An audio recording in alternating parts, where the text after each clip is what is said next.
Convido os irmãos a se colocarem em pé.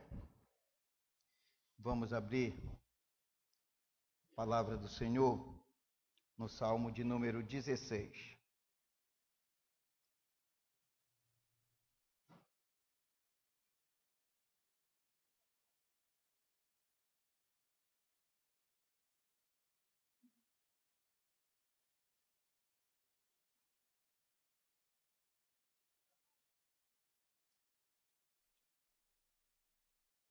Eu lerei esses salmos, irmãos, acompanhem.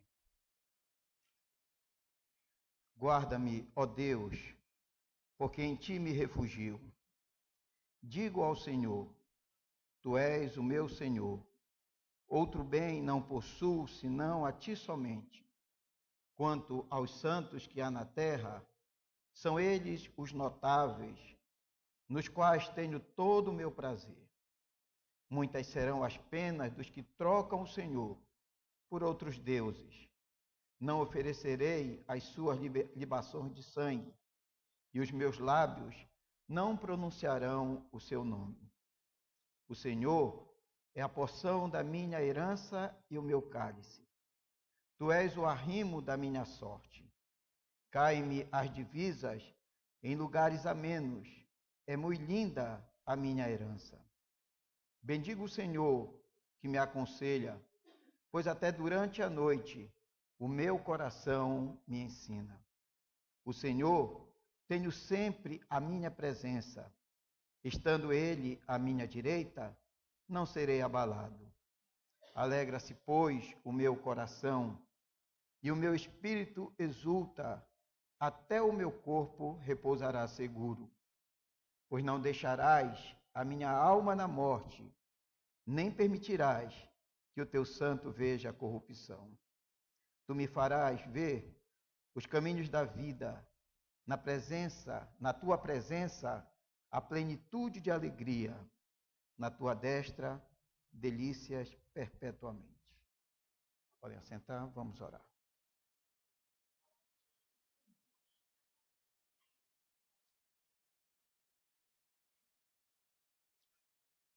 Senhor nosso Deus, nosso Pai bondoso, glorioso, Criador do céu e da terra, Deus da providência eterna, Deus que enviou o teu Filho, o nosso Senhor e Salvador Jesus Cristo, para nos reconciliar contigo. Deus que tem preservado a tua palavra, esta palavra que acabamos de ler.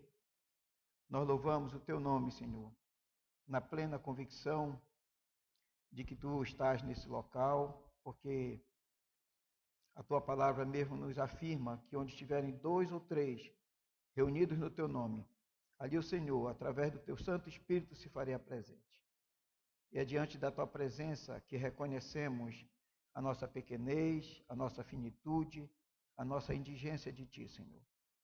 É diante da tua presença que reconhecemos que tu és um Deus santo, bondoso, gracioso, Deus onipotente, onipresente, onisciente. E nos quedamos diante de ti ao reconhecermos tais atributos e pedimos que o Senhor, mais uma vez, seja gracioso, bondoso, misericordioso para com cada um de nós. Senhor, nós somos o teu povo. Não somos porque assim o quisemos. Na realidade, andávamos outrora distante do Senhor, andando segundo o curso do mundo, segundo a nossa própria vaidade. Mas foi o Senhor mesmo que nos amou e nos aproximou de ti e derrubou a barreira que separava-nos de ti, Senhor. Então lembra, Senhor, que tu és o nosso Deus e que tu és o nosso povo, e que tu és o nosso Deus e nós somos o teu povo, Senhor. Nos abençoa, Senhor. Suplicamos a ti que o Senhor use a tua palavra para a nossa edificação, para a nossa instrução, para o deleite da nossa alma, Senhor. Nos abençoa nessa noite, Senhor. Abençoa-me também, diante tão grande privilégio, mas também com coração cheio de temor e tremor, eu rogo a tua bênção em meu favor, de modo que dos meus lábios saiam palavras que de fato venham ser iluminadas pelo teu Santo Espírito, Senhor. Ilumina, Senhor, os nossos corações. Nos abençoa. Perdoa os nossos pecados. Em nome de Jesus. Amém, Senhor.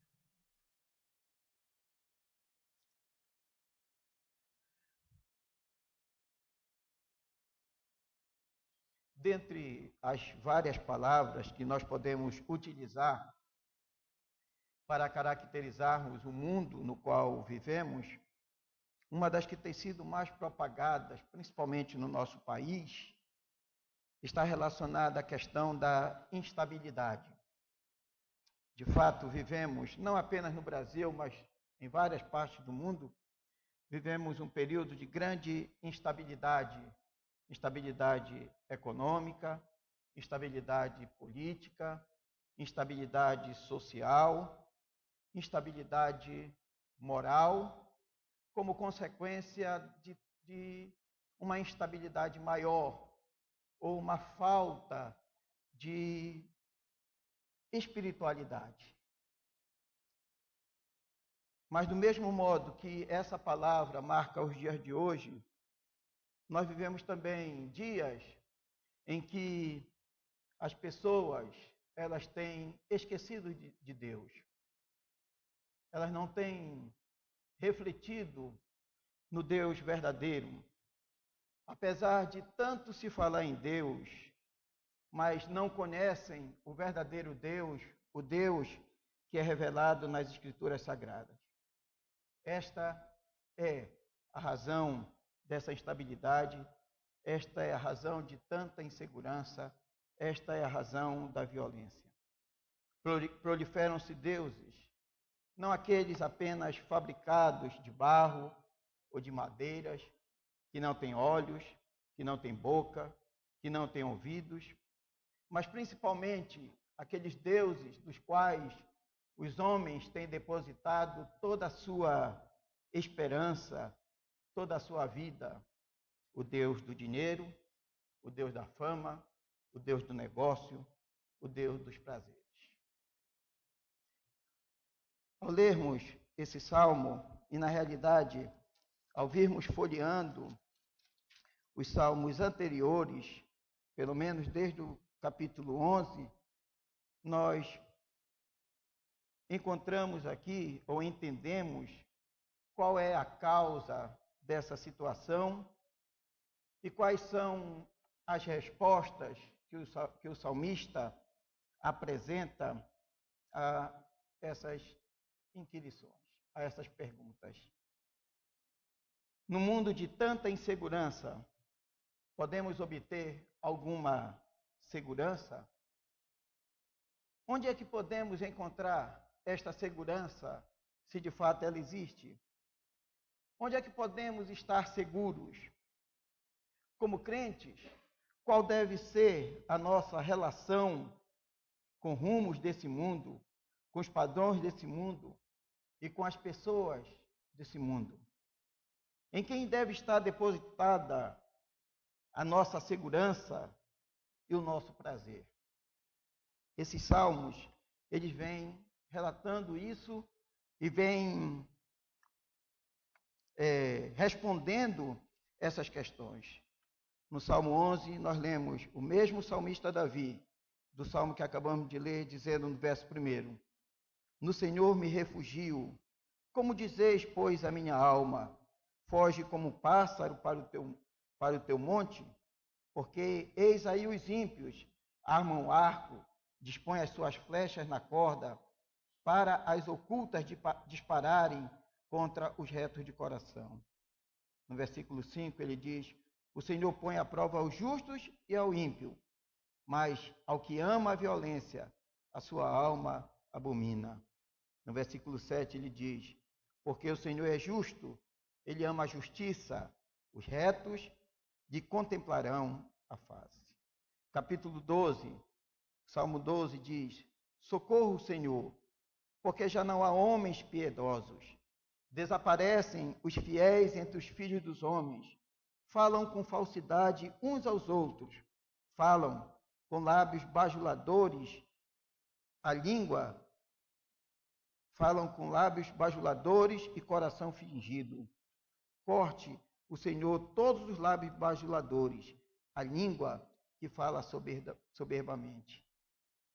No verso 7 diz, diante daquelas circunstâncias, a convicção do salmista: Senhor, tu nos guardarás desta geração, nos livrarás para sempre. No capítulo 13, versículo 5, no tocante a mim, diante de tais dificuldades, de tanta instabilidade, de tanta insegurança, diz o salmista, no tocante a mim, confio na tua graça, regozije-se o meu coração na tua salvação. Este salmo que nós acabamos de ler, meus irmãos, que vamos meditar, eu espero que brevemente, né? Se tem uma coisa que me dá conforto quando eu estou sentado ouvindo o pregador, é de que quem controla o púlpito não é o pregador. Quem controla o púlpito é o Espírito Santo. Por isso, muitas vezes, quando a gente vem à frente falar da parte de Deus, a gente pensa que vai ser breve, mas às vezes não consegue, porque é o Espírito Santo que controla. Isso é um conforto para os irmãos, mas eu espero que a nossa meditação seja breve. O Salmo 16 nós podemos dividi-lo em 3 partes principais. Do verso 1 até o verso 4, nós podemos identificar aqui os sinais do verdadeiro crente. Verso 1, Deus é o objeto único da sua confiança, da sua esperança. Diz o salmista, diz o salmista que tem o Senhor como seu refúgio. Em segundo lugar, o salmista reconhece Deus como o seu único Senhor, suficiente em tudo. Diz mais ele, agrada-se nos que temem a Deus e ele escolhe como seus inimigos. Ele diz que tem na comunhão dos verdadeiros santos o seu prazer. E no verso 4, ele despreza os cultos falsos, as coisas que o mundo adora. Ele rejeita os outros deuses.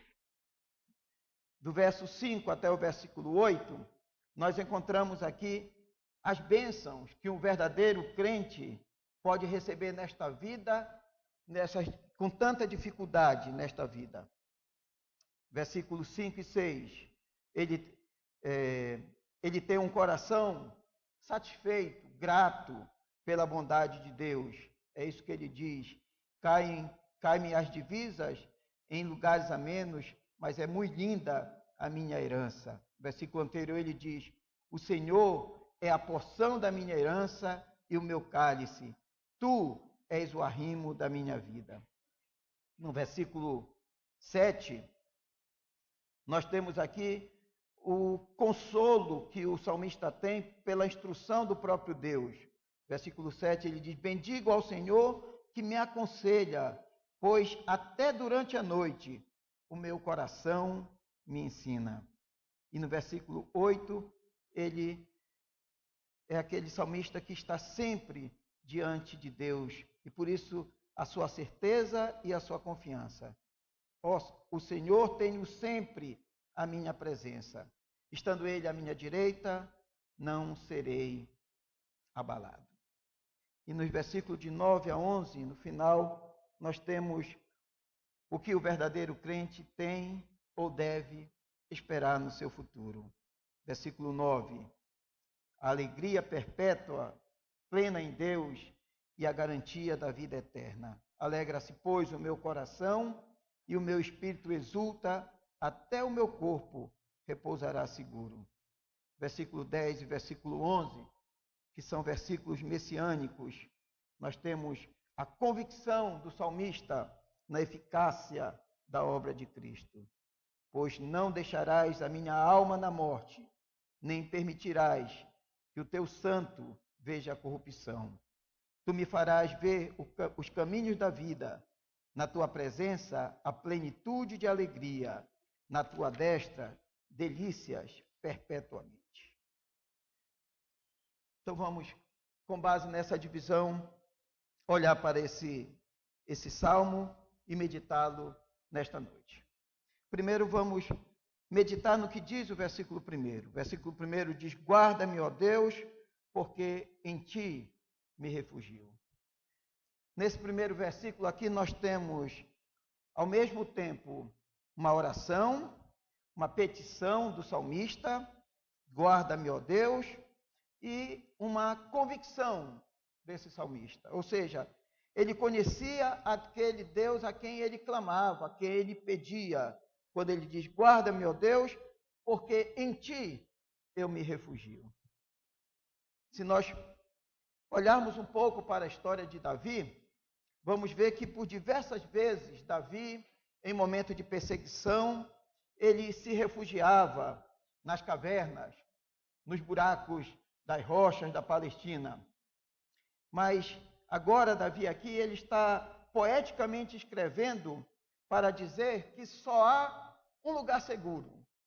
As cavernas poderiam até lhe dar segurança temporariamente, mas o único lugar seguro era estar diante de Deus, era estar refugiado em Deus, como nós lemos no Salmo que o presbítero Jonas leu agora há pouco, no Salmo 46 dos filhos de Corá. Deus é o nosso refúgio, Deus é a nossa maior segurança, não há nenhuma segurança fora de Deus. Aqueles que as suas expectativas de segurança, de estabilidade, elas estão baseadas apenas nesta vida, vão se frustrar rapidamente, vão se decepcionar.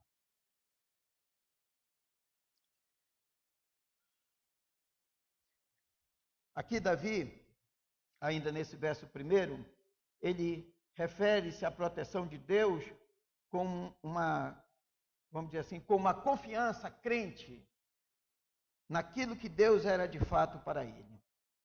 E no versículo 2, nós vemos que Davi agora ele expressa qual é o tipo de refúgio que Deus significa para ele. No versículo 2, ele reconhece Deus como seu único refúgio, suficiente em tudo. Ele diz, digo ao Senhor, tu és o meu Senhor, outro bem não possuo, senão a ti somente. Aqui, como é comum nas poesias hebraicas, nós temos duas vezes a palavra Senhor aparecendo.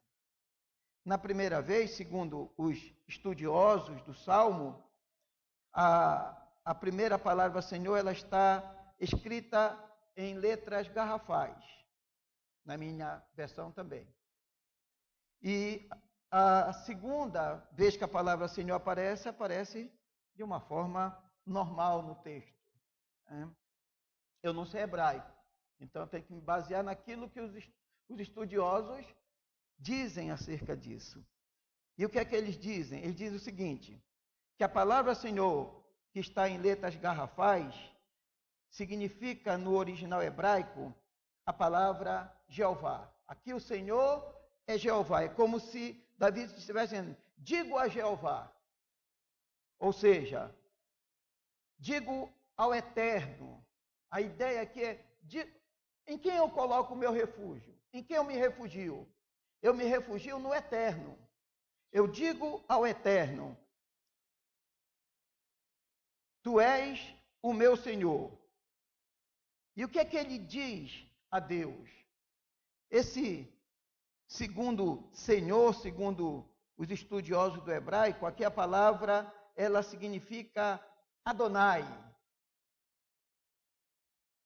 É como se o salmista estivesse dizendo assim, digo ao Eterno, tu és o meu Adonai, tu és o meu esteio, tu és a minha força. É como se ele tivesse, digo a minha alma diz ao Senhor, Adonai, tu és o meu esteio, ou tu és a força do meu coração. Quando Davi diz: guarda-me, ó Deus, porque em ti me refugio. Ele tem conhecimento de quem é o Deus no qual ele se refugia. É o Deus eterno, é o Jeová, é o Deus que é esteio, que é âncora, que é algo seguro, é o Adonai. E ele diz mais: diante do eterno e diante daquele que é o meu esteio, eu só posso dizer: outro bem eu não possuo, senão somente a ti. A ideia do salmista é: tu és aquele em que eu me refugio, tu és o eterno, tu és o meu esteio, tu és a minha segurança, eu sou indigente de ti. Eu careço desse refúgio. Eu só tenho a ti. Tu és o único refúgio. As cavernas, elas não representam nada. Elas podem me dar até uma certa segurança em alguns momentos, mas a verdadeira segurança está no Senhor. No verso 3, o salmista diz: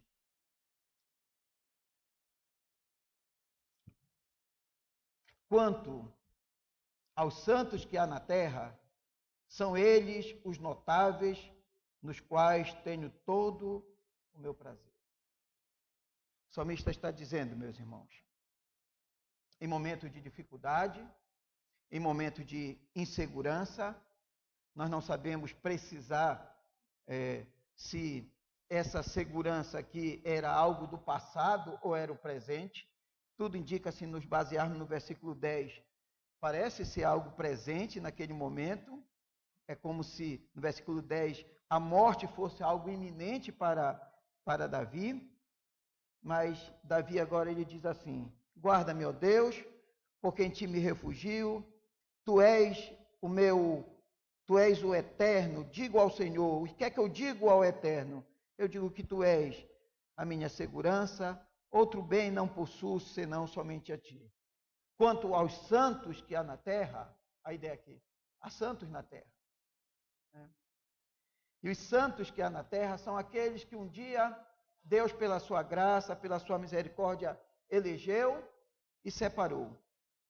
Diz Spurgeon, eu peguei uma frase do Spurgeon que ele diz assim: o crente procura justificação apenas na justiça de Deus, enquanto mantém a santidade pessoal por meio do companheirismo com os santos.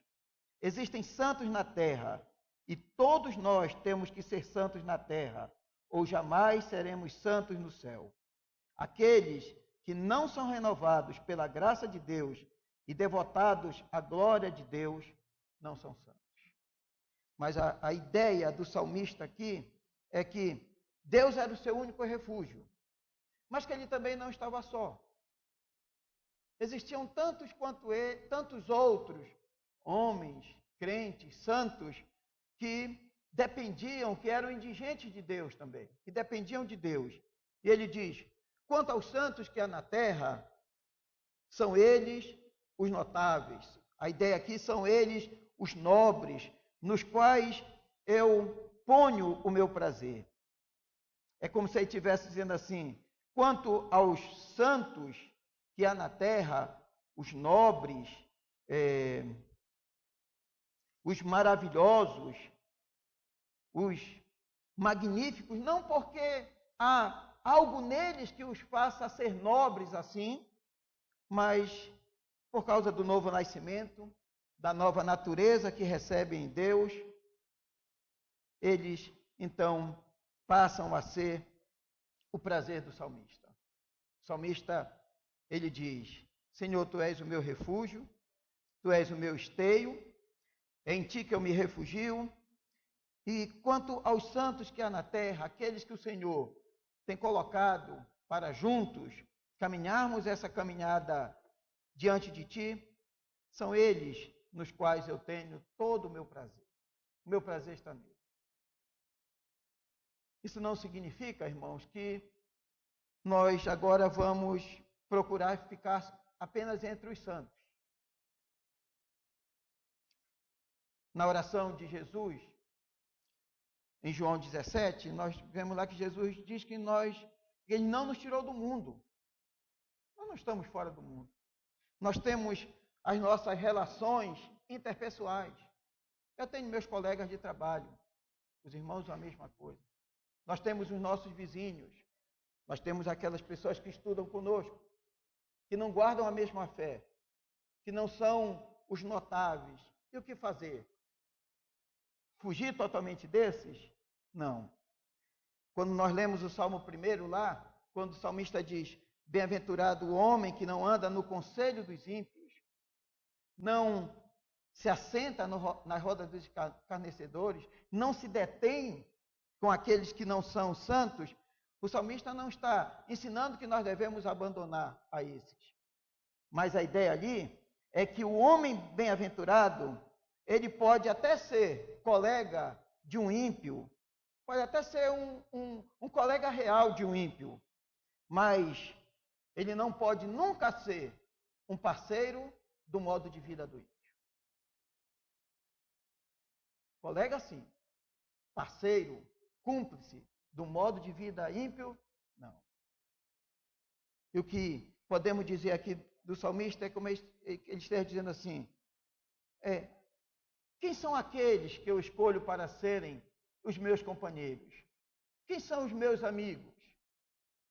Os meus amigos são os santos que há na terra. Aqui fica uma lição muito clara, principalmente para os jovens da nossa igreja, para vocês refletirem sempre. Quem são os amigos de vocês? Quem são aqueles nos quais vocês têm prazer de estar? São aqueles que labutam pela mesma fé de vocês? Ou não? A instrução do salmista é: quem é que vai me dar prazer?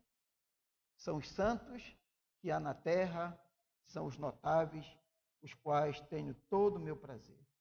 E com relação aos ímpios, o salmista também diz: muitas serão as penas, versículo 4, dos que trocam o Senhor por outros deuses. Não oferecerei as suas libações de sangue, os meus lábios não pronunciarão o seu nome. O que é que o salmista quer dizer com muitas serão as penas dos que trocam o Senhor por outros deuses? Os que trocam o Senhor por outros deuses, esses sofrerão terrivelmente, sofrerão todas as penas, por mais que em algumas ocasiões, venhamos até a pensar, como pensou Asaf, que eles prosperam, que eles não ficam enfermos, que eles enriquecem. Mas, à luz daquilo que nós temos na Escritura Sagrada como um todo, e à luz daquilo que o próprio Asaf reconhece lá no final do Salmo 73, nós percebemos que os ímpios, eles sofrerão angústia, remorso, desespero, solidão, vazio da alma. Haverá fome e sede espiritual que não serão satisfeitos. Haverá misérias até a morte. Mas não para aí. Muitas serão as penas, os sofrimentos, os castigos do ímpio, tanto neste mundo quanto no porvir. O homem que adora os falsos deuses não pode ser feliz. Aparentemente, parece que ele tem paz, ele parece ser feliz, ele parece ter luz, mas não é a verdadeira paz, nem a verdadeira felicidade, nem a verdadeira luz que nós encontramos nas Escrituras Sagradas. A convicção do salmista é: com relação a esses que não são o meu prazer e que não são os notáveis, como ele diz no versículo 3, com relação a esses que ímpios, ele diz: não participarei, não oferecerei as suas libações de sangue, e os meus lábios nem pronunciarão o seu nome. O que o salmista quer dizer, irmãos, com não oferecerei as suas libações de sangue? O que são libações? Libações, elas eram bebidas usadas nos rituais de culto pagão, eram bebidas de sangue.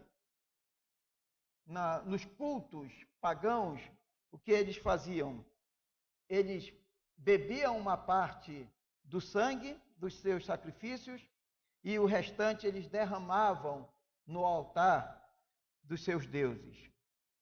Mas o que o salmista está nos dizendo aqui, a decisão dele é: com esses eu não terei nenhuma afinidade.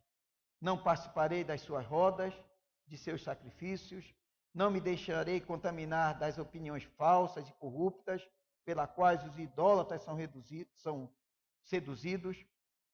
Mais ainda, não tomarei seus nomes nos meus lábios. Isso aqui demonstra a aversão do salmista com relação àquelas práticas pagãs e com relação àquelas pessoas que viviam a vida para adorar a deuses que não era o Deus verdadeiro, o qual ele adorava e servia. Quanto a estes, eu não terei nenhum prazer. É mais ou menos isso que o salmista está aqui a dizer. Aqui é uma decisão firme do salmista. No versículo 5 até o versículo 8, nós temos as bênçãos que o verdadeiro crente recebe nesta vida, mesmo diante de tanta instabilidade, de tanta insegurança. Releio os versos. O Senhor é a porção da minha herança e o meu cálice. Tu és o arrimo da minha sorte. Cai minhas divisas em lugares amenos, é muito linda a minha herança. Bendigo o Senhor que me aconselha, pois até durante a noite o meu coração me ensina. O Senhor, tenho sempre a minha presença. Estando Ele à minha direita, não serei abalado.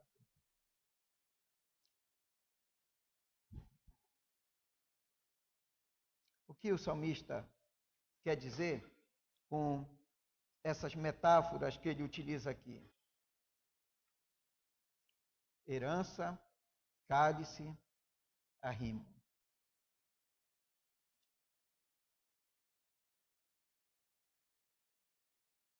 Na visão do salmista aqui, a herança continuava sendo as terras de Canaã, aquelas que Deus prometera para o seu povo. O termo cálice faz alusão ao sustento ordinário de Deus, à sua provisão diária. Mesmo diante da insegurança e da instabilidade, é como se o salmista tivesse a plena convicção de que Deus lhe daria a provisão diária de tudo aquilo que ele necessitava. O termo arrimo se refere à certeza e à garantia da posse daquela terra que Deus havia prometido ao povo de Israel.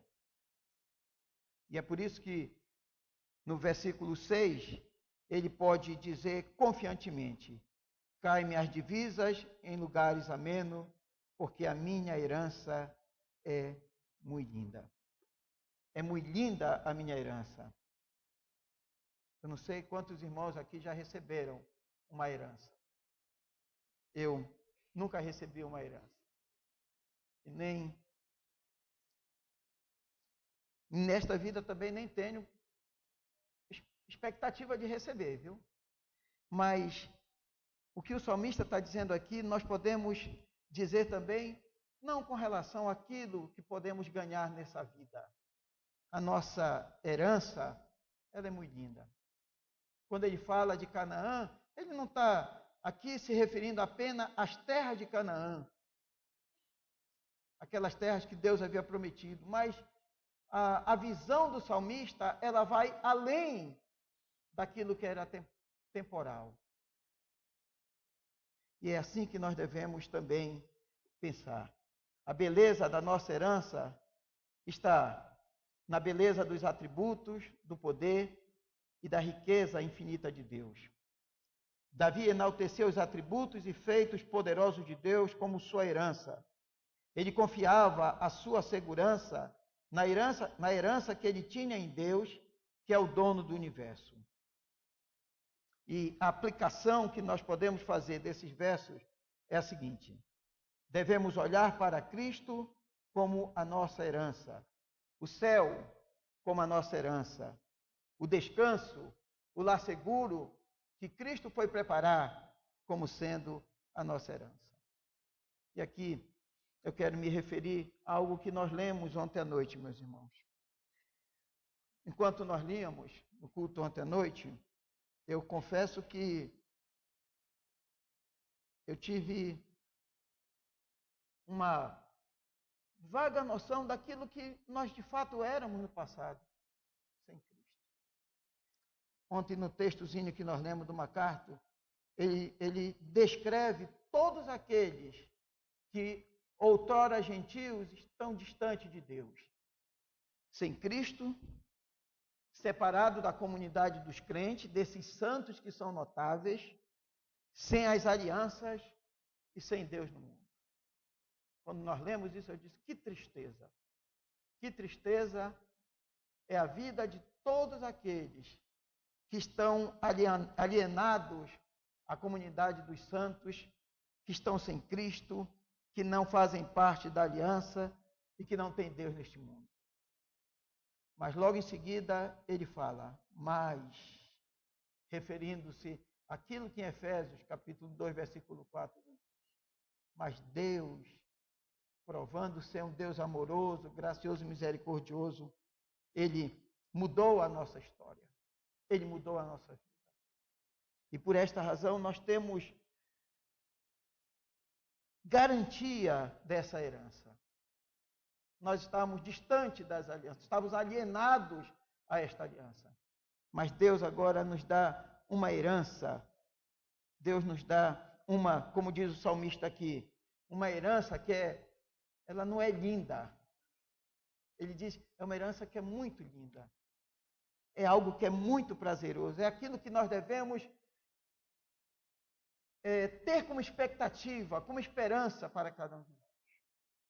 O que Deus tem preparado para nós. Aonde é que está a sustentação da nossa segurança?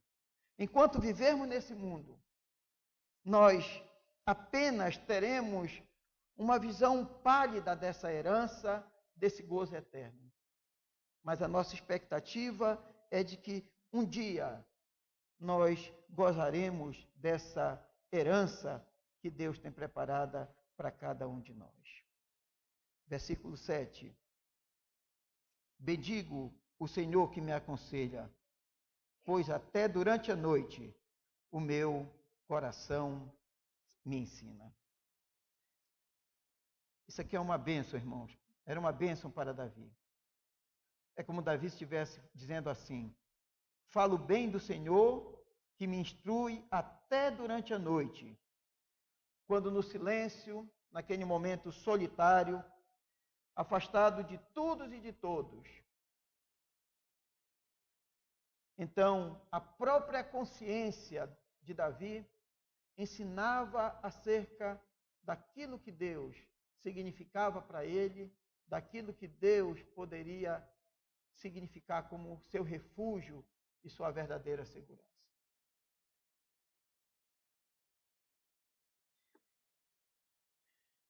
Até durante a noite, a própria consciência. Os irmãos sabem que quando Deus resolveu se revelar aos homens por sua vontade, ele não precisava se revelar ao homem, mas quando ele quis se fazer conhecido ao homem, ele resolveu se fazer conhecido de 3 maneiras. A primeira maneira é através da natureza. Os céus proclamam a glória de Deus e o firmamento anuncia as obras das suas mãos. A segunda é através da consciência humana. Todo homem tem uma consciência e tem a condição de discernir o que é bom e o que não é. De discernir entre o bem e o mal. À medida que ele está mais próximo de Deus, ele percebe, ele tem esse discernimento maior. E é Deus quem dá essa consciência. E é isso que Davi aqui está dizendo, que lá na noite, no momento que ele vai dormir, quando ele coloca a sua cabeça no travesseiro, ele tem ainda ali, naquele momento, ele tem a convicção de que Deus está a instruí-lo, a ensinar-lhe o que deve ser feito. Esta é uma bênção preciosa que temos nessa vida. Recebemos o conselho e a instrução do próprio Deus. Deus se revela especialmente através da sua palavra. Mas quantas e quantas vezes eu e os irmãos não estamos na nossa cama, então Deus faz nos lembrar da obra que Ele tem feito na nossa vida, daquilo que Ele quer, qual é a sua vontade para cada um de nós e como nós somos instruídos nesse momento. Eu e os irmãos sabemos o que é que o salmista Davi está querendo dizer aqui, no versículo 7. Pois até durante a noite o meu coração me ensina. Versículo 8. Diz o salmista: o Senhor, tenho sempre a minha presença. Estando à minha direita, não serei abalado. Aqui nós temos a convicção de que o Senhor sempre está presente. A convicção da presença do Senhor. Ele, é como se o salmista estivesse dizendo, ele agora está presente. E não só presente, mas ele está sempre presente. Esta é a convicção do salmista. A segurança depende da presença contínua e sem interrupção de Deus. Isto só pode ocorrer porque Deus é onipresente. E, portanto, está presente em todos os lugares, ao mesmo tempo, e com todas as pessoas do mundo e do universo. Entretanto, qual é o segredo para manter esta segurança? O que é que o salmista diz? O Senhor, tenho sempre a minha presença. Ele está dizendo que ele tem a Deus ao seu lado. Isso indica uma ação de vontade que ele tem de ter Deus consigo e aprecia a sua presença. Os salmos, meus irmãos, eles representam o coração do verdadeiro crente. Os salmistas expressam aquilo que o verdadeiro crente sente. E é isso que o salmista aqui está a nos dizer. O Senhor, eu tenho sempre a minha presença. Estando o Senhor na minha presença, eu não vou olhar as circunstâncias como nós cantamos. Eu não vou olhar a instabilidade política, social, econômica do mundo e do meu país. Aqui não significa dizer que nós devemos estar alienados a isso que acontece no nosso país. Mas não é aí que deve estar a nossa segurança.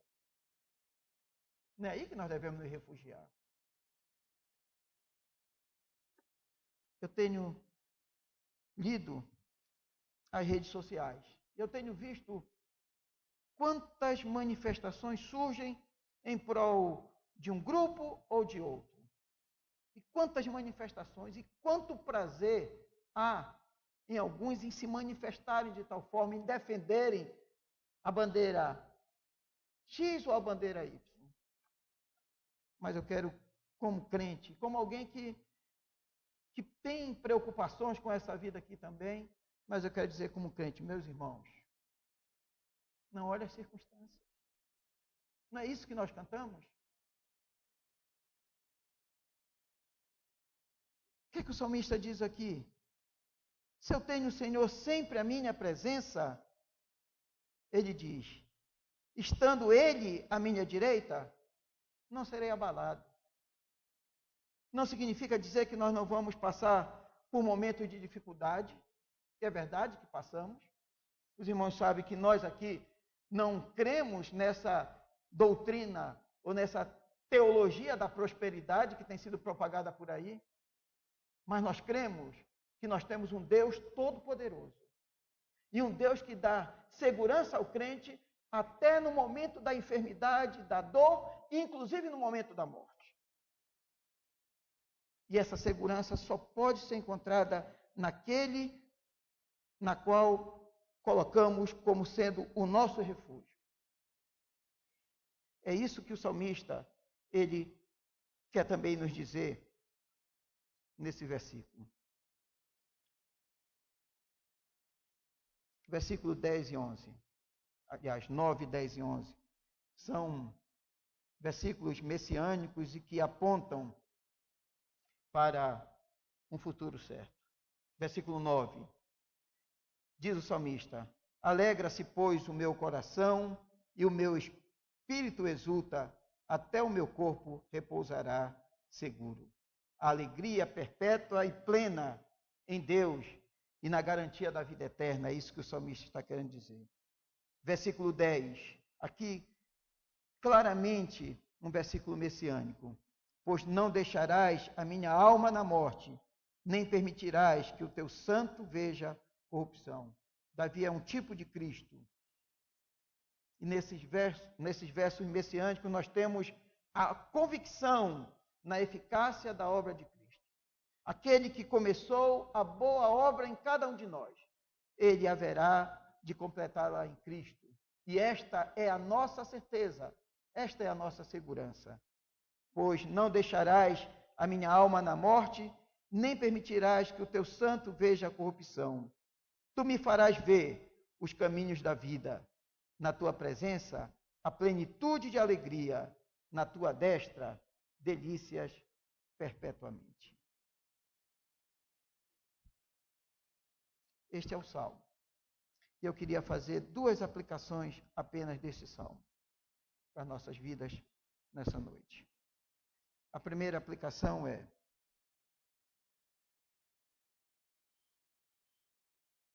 em quem nós temos de fato depositado a nossa segurança?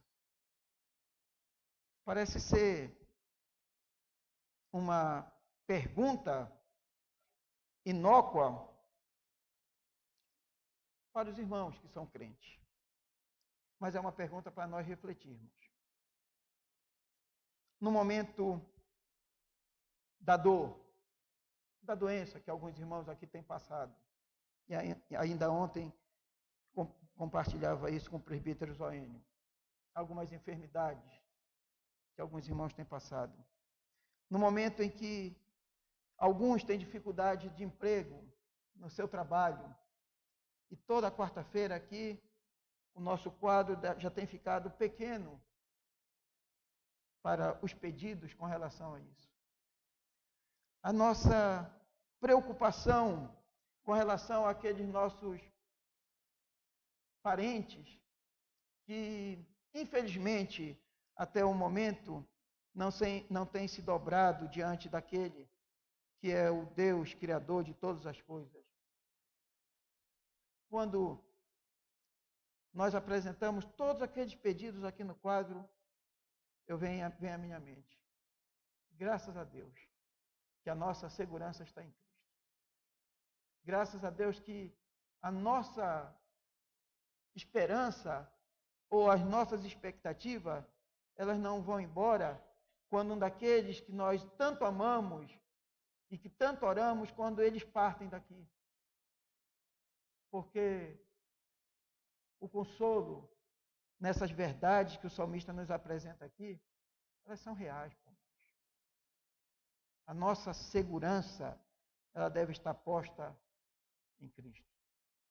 Não no nosso salário, não na fama, não na nossa força, não nos nossos amigos, mas no Deus, no eterno, que é o nosso esteio. A segunda aplicação, meus irmãos,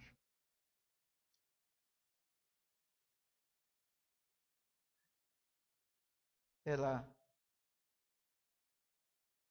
se baseia no verso 3.